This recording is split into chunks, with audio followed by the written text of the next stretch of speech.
দায়িত্ব হচ্ছে she should make a comfort to her husband. স্ত্রীর উচিত স্বামীর জন্য ঘরটাকে প্রশান্তির নীর বানিয়ে রাখা। কি বানিয়ে রাখা?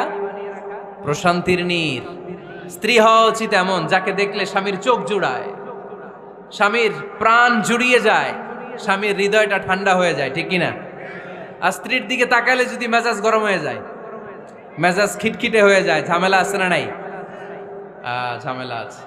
এজন্য মেহরবানি করে আমাদের বোনরা যারা এমন কোনো কাজ করবেন না যেটা স্বামীর মেজাজকে খিটখিটে করে দেয়, কারণ আল্লাহ তাআলা আপনাদেরকে তৈরি করেছে লিতাসকুনু ইলাইহা, স্বামী আপনার কাছে গেলেই যেন তার হৃদয়টা প্রশান্ত হয়ে যায়, ঠিক কিনা? অনেক স্ত্রী আছে না জেনে না বুঝে স্বামীর সাথে এমন খিটখিটে মেজাজ দেখায় যেটা স্বামীর জন্য মেনে নেওয়া কষ্টকর। আমি একটা জরিপে পড়েছি, পৃথিবীর অনেক স্বামী স্ত্রীর কারণে হার্ট অ্যাটাক করে মারা